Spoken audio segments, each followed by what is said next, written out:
অষ্টম শ্রেণীর শিক্ষার্থী, তোমাদেরকে আরও একটি নতুন ভিডিওতে স্বাগতম জানাচ্ছি। আমি নুরুল স্যার। তো আজকের ভিডিওটিতে আমি কভার করেছি সেটের যত প্রকার সংক্ষিপ্ত প্রশ্ন আছে সবগুলো কভার করা হয়েছে এই ভিডিওটাতে। তুমি যদি এই ভিডিওটা ফার্স্টে লাস্ট পর্যন্ত দেখতে পারো তাহলে তোমার জন্য অষ্টম শ্রেণীর সংক্ষিপ্ত নিয়ে ইভেন নৈবিত্তিক নিয়েও আর কোনো প্রবলেম থাকবে না। তো চলো আমরা শুরু করি আজকের ভিডিওটা। ওকে, তো আমরা প্রথমেই দেখতে পাচ্ছি একটি প্রশ্ন। আমার প্রথম ভিডিওটা যারা এখন পর্যন্ত দেখো নাই, যেখানে আমি সেটের বেসিকগুলো আলোচনা করেছি, পাশাপাশি কিছু এমসিকিউ কভার করার চেষ্টা করেছি, সেই ভিডিওটা অবশ্যই তোমাকে দেখে আসা উচিত। আর তুমি যদি অলরেডি সেটের বেসিকগুলো পেরে থাকো তাহলে তোমার জন্য এইটা একদমই ইজি হবে। ওকে, এখানে বলা হয়েছে সেট প্রকাশের পদ্ধতি কয়টি ও কি কি। তো আমরা যদি সেট প্রকাশের পদ্ধতি কয়টি ও কি কি, তাহলে আমরা কিন্তু সেট প্রকাশের পদ্ধতি জানি। আমি যদি এখানে তোমাকে উত্তরটা লিখে দিই, সেটা হলো সেট প্রকাশের পদ্ধতি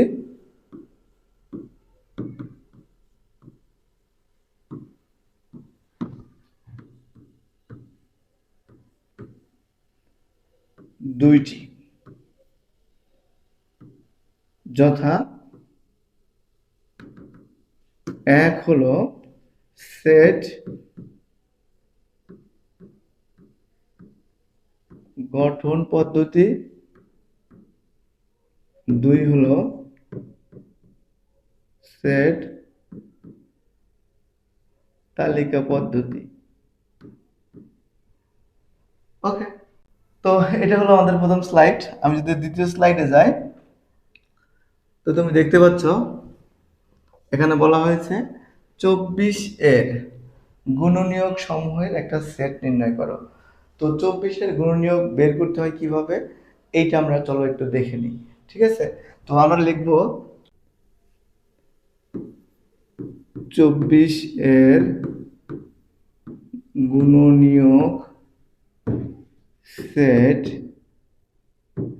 এ। ঠিক আছে, আমরা এখন 24-এর গুণনীয়কগুলো বের করি। 24 সমান 24-কে কিন্তু 1 দিয়ে ভাগ করা যায়, 24-কে ভাগ করলে কিন্তু 24ই হবে। 2 দিয়ে 24-কে ভাগ করা যায়, সেক্ষেত্রে 12 হবে। 3 দিয়েও 24-কে ভাগ করা যায়, 3 এটা 24 হয়। আমরা জানি 4 দিয়েও 24-কে ভাগ করা যায়, সেক্ষেত্রে 6 হয়। তো এই যে 1, 2, 3, 4, 6, 8, 12 এবং 24, এই প্রত্যেকটা সংখ্যা দিয়ে কিন্তু 24-কে ভাগ করলে ভাগশেষ শূন্য থাকবে। সুতরাং 24-এর গুণনীয়ক সেটগুলো কত হবে, এখানে আমি লিখতে পারি। সুতরাং এ সমান, আমরা জানি যে কোনো ধরনের সেট প্রকাশ করতে গেলে অবশ্যই তোমাকে সেকেন্ড ব্র্যাকেট ইউজ করতে হয়। তাহলে এখান থেকে কি কি পাচ্ছি, 1, 4, 1 থেকে 4 পর্যন্ত 1, 2, 3, 4, 6, 8, 12 এবং 24। এইটাই হলো আমাদের এই সেটের প্রকাশ পদ্ধতি। তুমি এতটুকু লিখলে কিন্তু 2 নম্বর তোমাকে অবশ্যই টিচার দিয়ে দিবে। ঠিক আছে,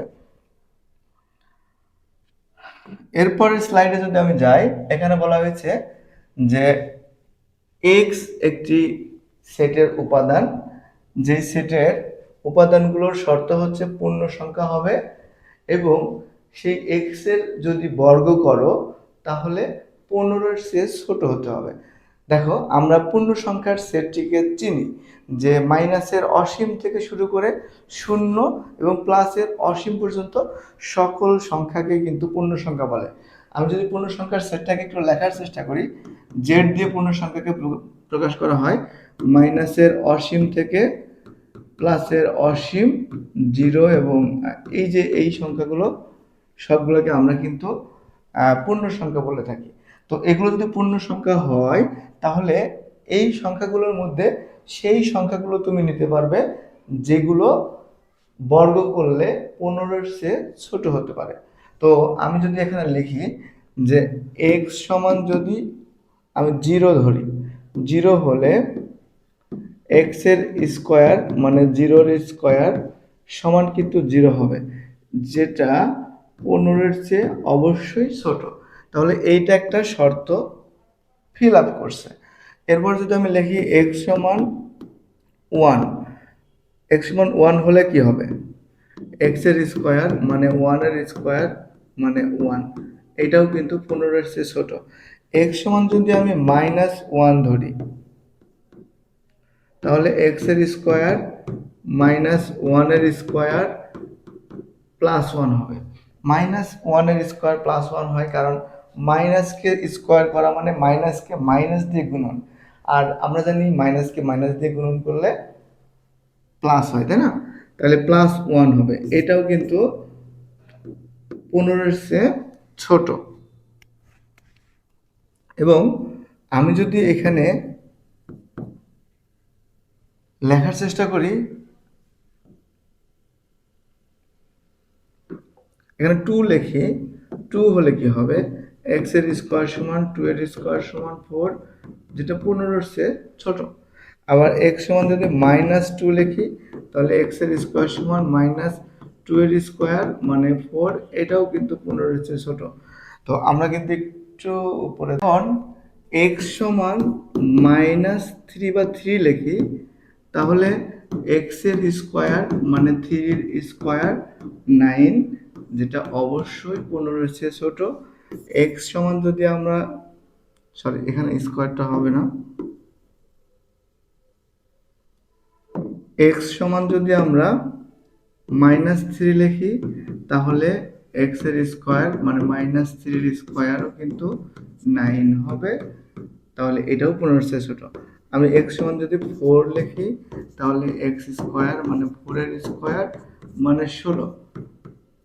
এইবার দেখো 16 কিন্তু তোমার কি বলতো, 16 কিন্তু 15-এর চেয়ে কোনোভাবেই ছোট না। সুতরাং আমরা এইটাকে নিতে পারছি না। তাহলে এই সেটের উপাদানগুলো কি হবে? এই সেটের উপাদানগুলো হবে এইখান থেকে শুরু করে এগুলো এক, সরি, শূন্য, মাইনাস এবং প্লাস দুইটারই এক আছে। দেখো প্লাস এবং মাইনাসের দুইটারই এক আছে। আবার আমরা প্লাস মাইনাস দুই নিতে পারবো, প্লাস মাইনাস তিন নিতে পারবো। আমরা কি এখানে চারকে নিতে পারবো? অবশ্যই না। এটাকে তুমি চাইলে এভাবেও লিখতে পারো যে minus three, minus two, one এবং জিরো, ওয়ান টু থ্রি, এভাবেও তুমি অ্যান্সারটা লিখতে পারো। তো চলো নেক্সট স্লাইডে। সসীম সেটটা কি? যে সেটের উপাদানগুলোকে গণনা করা যায়। যেমন ধরো এ একটা সেট, এক দুই তিন, এই এক দুই তিন এই সেটটাকে বলবো আমরা সসীম সেট। এবং অসীম সেট কাকে বলে? অসীম সেট হলো যে সেটের উপাদান গণনা করা যায় না, অর্থাৎ যে সেটের অসীম সংখ্যক উপাদান রয়েছে। যেমন তোমাকে যদি আমি একটু আগে লিখলাম যে জেড একটি পূর্ণ সংখ্যার সেট, দেখো আমি এখানে ডট ডট ডট দিয়ে এরকম লিখেছিলাম, তাই না?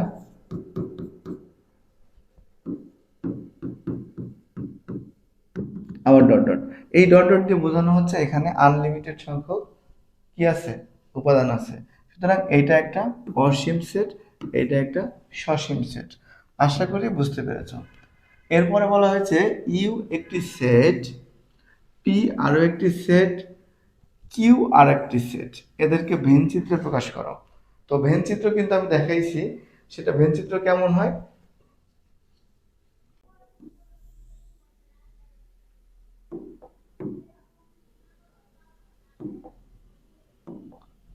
আমরা ইউ বোঝানোর ক্ষেত্রে প্রথমে একটি আয়তাকার ক্ষেত্র নিব। এই আয়তাকার ক্ষেত্র দিয়ে আমরা ইউ এর সকল উপাদানকে বুঝবো, ঠিক আছে? আর পি এবং কিউ সেক্ষেত্রে আমরা কিন্তু এখানে বৃত্ত নিব। তো বৃত্তটা আমরা কিভাবে নিব দেখি। এই যে এটা, আমি যদি এটার শেপটা উঠিয়ে দিই, এটাকে একটু কপি করে নিই, কপি করে এখানে বসিয়ে দিলাম। তো এই হচ্ছে আমাদের শেপ। এইটা দেখো আমাদের কমন অংশ। কমন অংশ কি কি রয়েছে? আমি দেখতে পাচ্ছি এখানে দুই তিন এবং দুই তিন, এই হচ্ছে কমন অংশ, এখানে আমরা লিখে দিব। ফাইন। কমন অংশটা হয়েছে এটা কিন্তু আমাদের পি সেট, আর এইটা হচ্ছে কিউ সেট। ঠিক আছে, তো পি সেটের মধ্যে আরো দেখো এক রয়েছে, সেটা আমি বাহিরে রাখবো, এবং এখানে রয়েছে 4, সেটাকেও আমি কিউ সেটের বাহিরে রাখবো, মানে এই কমন অংশের বাইরে। এবং এই যে আদার্স যে জায়গাটা রয়েছে, এই জায়গাটা কিন্তু পুরোটা ইউ এর জন্য। তো ইউ এর আর কি বাকি আছে, 5 বাকি আছে। তো 5 তুমি যে কোনো এক জায়গায় লিখে দিলেই কিন্তু এইটা ভেন চিত্রে প্রকাশ হয়ে গেল। এরপর বলা হয়েছে যে এইটা একটা স্বাভাবিক সংখ্যার সেট, যেখানে আমরা একটু আগে করেছি তাই না, এই কাজটা করেছি যে এক্স এর মান বের করব, যেখানে এক্স এর মানটা 1-এর চেয়ে বড়, 8-এর চেয়ে ছোট। এবং আরো একটি শর্ত দিছে যে এ হচ্ছে এত, এর মান হচ্ছে 3, 5, 7। তাহলে আমাকে, এটা উপরে চলে গেছে সরি, এ সি, এই সিতে বোঝানো হয় কমপ্লিমেন্টারি, অর্থাৎ ইউ সেট, এই যে ইউ যে সেটটা রয়েছে এই সেটের উপাদানগুলো এখান থেকে পাচ্ছি, এবং এই সেটের উপাদান থেকে এই সেটকে বাদ দিলে যে সেটটা হবে সেটাকে আমরা এ কমপ্লিমেন্টারি সেট অথবা এ প্রাইম সেট বলতে পারবো। তো তাহলে আমরা লিখতে পারবো যে এখানে ইউ সমান 2, 3, 4, 5, 6, 7, 8-এর ছোট, তাহলে এগুলো। এবং এ সমান কত আছে, এ সমান দেওয়া আছে হচ্ছে 3, 5, 7। সুতরাং এর কমপ্লিমেন্টারি কত হবে, এইটা অথবা আমরা এইটা যে কোনো একভাবে লিখতে পারি, এটা হবে ইউ বাদ এ। তো ইউ বাদ এ কত হবে, ইউ হলো 2, 3, 4, 5, 6 এবং 7, এই যে বাদ এ হলো 3, 5, 7, 3, 5, 7। তাহলে কত আসবে অ্যান্সার, এই 3, 5 এবং 7 বাদ দিলে যা থাকবে সেটাই হবে এটার অ্যান্সার, অর্থাৎ 2, 4, 6। ওকে, আশা করি অ্যান্সারটা পেয়েছো। তারপরে কি বলা হয়েছে, তারপর বলা হয়েছে যে পি একটি সেট যেখানে এর উপাদান হলো এক্স, এবং সেই এক্স হবে 8-এর গুণনীয়ক। কিউ আরও একটি সেট যেটা হবে 12-এর গুণনীয়ক। তাহলে পি ইউনিয়ন কিউ বের করবা, তাহলে আমি লিখবো যে 8-এর গুণনীয়ক সেট, 8-এর গুণনীয়ক সমূহ কারা, 8, 8কে 1 দিয়ে ভাগ করলে 8 হবে, 8কে 2 দিয়ে ভাগ করলে 4 হবে, 8কে 8 ভাগ করা যায় না। আবার এদিকে আমরা লিখতে পারি যে 12-এর গুণনীয়ক, গুণনীয়ক সমূহ কারা বলতো, 12-এর গুণনীয়কের মধ্যে আছে 12কে আমরা 1 দিয়ে ভাগ করলে 12 হবে, 12কে 2 দিয়ে ভাগ করলে 6 হবে, 12কে 3 দিয়ে ভাগ করলে 4 হবে। তাহলে এখানে আমরা সুতরাং এখানে আমরা হচ্ছে পি সেট পাচ্ছি কত, 1, 2, 4 এবং 8, এবং কিউ সেট কত পাচ্ছি, 1, 2, 3, 4, 6, 12। এই তো, এখন আমরা দুইটা সেটের কি বের করব, ইউনিয়ন বের করবো, অর্থাৎ দুইটা সেটকে সংযোগ করে যেটা হবে সেটা। তো সেটা যদি আমি লিখি, দেখো এখানে আসতে হচ্ছে, আমি একটু চেষ্টা করতেছি এগুলোকে একটু ছোট করে নিতে। আচ্ছা, এগুলোকে আমি একটু উপরে উঠিয়ে নিচ্ছি। তো উপরে উঠলে দেখো, আমরা যদি এখানে লিখি হলো পি ইউনিয়ন কিউ, তো পি ইউনিয়ন কিউ হলো এই দুটোর মধ্যে সংযোগ 1, 2, 4, 8, ইউনিয়ন 1, 2, 3, 4, 6, 12। তো এদের মধ্যে মিল অমিল সবগুলোই আসবে, 1, 2, 3, 4, 6, 8, 12, এইটা হবে অ্যান্সার। ঠিক আছে, আশা করি বুঝতে পারছো, শেষ পর্যন্ত থাকবে, আর অল্প একটা স্লাইড আছে। দেখো এখানে বলা হয়েছে যে এই যে আর একটি সেট যেটা জোড় স্বাভাবিক সংখ্যা, এবং তার মান হচ্ছে 2 এবং 8-এর মধ্যবর্তী। তো 2 এবং 8-এর মধ্যবর্তী কি সেট আছে আমরা জানি, এবং এখানে এস আরও একটি সেট যাদের মানগুলো আসবে 15 এর গুণনীয়ক। তারপরে আর এবং এস সেটকে পরস্পর নিচ্ছেদ সেট হবে, এইটা তোমাকে দেখাতে হবে। তো আমরা এখানে দেখতেই পাচ্ছি যে আর হচ্ছে জোড় স্বাভাবিক সংখ্যা। তার জোড় স্বাভাবিক সংখ্যা হলে কারা হবে বলো তো? আর জোড় স্বাভাবিক সংখ্যা হলে হবে 4, 6, এই দুটা। এবং আমরা দেখতে পাচ্ছি এইটা হচ্ছে 15 এর গুণনীয়ক। তো 15 এর গুণনীয়কের মধ্যে কারা কারা আছে, তাই না?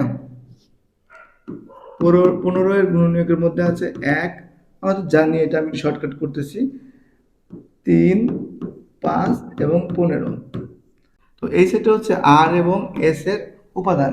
এখন এদের মধ্যে কোনো মিল আছে, আমি এটাকে দেখানোর জন্য আর ইন্টারসেকশন এস বের করব। তো আমরা দেখব এটার মান হচ্ছে 2 এবং 4, আর এস এর মান হলো 1, 3, 5, 15। তো এখন এদের মধ্যে দেখতে পাচ্ছি আমরা কোনো মিল নেই, সুতরাং ফাঁকা সেট। আর এই রকম দুইটা সেটের কোনো মিল না থাকলে তাদের যদি ফাঁকা সেট হয়, তাদের ইন্টারসেকশন যদি ফাঁকা সেট হয়, তাহলে সেটাকে আমরা বলবো নিচ্ছেদ সেট। তো আশা করি বুঝতে পেরেছো। তো দেখো এখন কি বলা হয়েছে, এখন বলা হয়েছে ইউ এত পি এত হলে এটা কত। আশা করি আমরা এটা বুঝতে পারবো, তাই না? তো আমাকে এখানে আগে বের করে নিতে হবে কি বলতো, পি ড্যাশ। আমরা জানি পি ড্যাশ মানে ইউ বাদ পি। তো ইউ ছিল হচ্ছে ইউ ছিল হলো 2, 4, 6, 8, 10 এবং পি ছিল কত, 2, 4 এবং 10। তাহলে এদের মধ্যে বাদ যাবে কোনগুলো, যেগুলো মিল আছে, তাই না?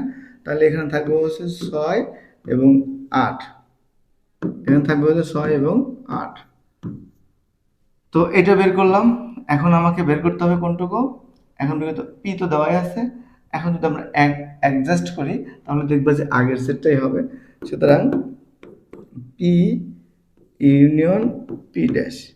তো পি এর মান তো আমরা জানি 2, 4 এবং 6, এবং 10, এবং আমরা কিন্তু পি ড্যাশের মান জানি এইটা, তাই না, 6, 8। তাহলে এদেরকে ইউনিয়ন করলে কি আসবে, 2, 4, 6, 8 এবং 10। এটা দেখো, এইটা আর এটা কিন্তু একই আছে। ওকে, তো নেক্সট স্লাইড কি বলছে, বলছে ইউ একটি সেট এত, এ একটি সেট এত, বি একটি সেট এত, তাহলে এইটা নির্ণয় করো। এটা তোমাদের জন্য থাকছে কুইজ। আশা করি তোমরা এটা পারবে, এবং পেরে স্ক্রিনশট কিন্তু আমাকে দেখাতে হবে। তুমি যদি স্ক্রিনশট দেখাও তাহলে তোমাকে আমি সর্বোচ্চ অ্যাক্টিভিস্ট হিসাবে পুরস্কৃত করব। ওকে, তো এখন দেখতে পাচ্ছ আরো একটি সেট, এত একটি সেট, এত একটি সেট, এবং এদের ইন্টারসেকশন অর্থাৎ সেট সেট নির্ণয় করতে হবে। নির্ণয় করে ওইটার উপসেট নির্ণয় করতে হবে। তো এটা একটু গুরুত্বপূর্ণ, একটু ভালো করে দেখো। এটা একটু লাস্ট স্লাইড, এত দূর পর্যন্ত যেহেতু আসছো, আশা করি এটুকু তুমি দেখবে। এবং আমি যদি এইটা বের করি, আচ্ছা দেওয়া আছে যেহেতু এটা আমি লিখলাম না, সুতরাং এখানে আমি ডিরেক্ট পি ইন্টারসেকশন কিউ বের করব। পি হলো 2, 3, 4, 5, 2, 3, 4, 5, এবং ইন্টারসেকশন কিউ হলো 3, 4, 5, 6। তো এদের মধ্যে কমন অংশগুলো কি, কমন অংশ হলো 3, 4, 5। তো এখন এর উপসেট নির্ণয় করতে হবে। সুতরাং এত এর উপসেট সমান এরকম একটা সেকেন্ড ব্র্যাকেট দিবে, এবং সেকেন্ড ব্র্যাকেটের মধ্যে এগুলোকে কতভাবে সেট বানানো যায় দেখো। 3 একটি সেট, 4 একটি সেট, 5 একটি সেট, প্রত্যেকে একবার করে একবার নিবা।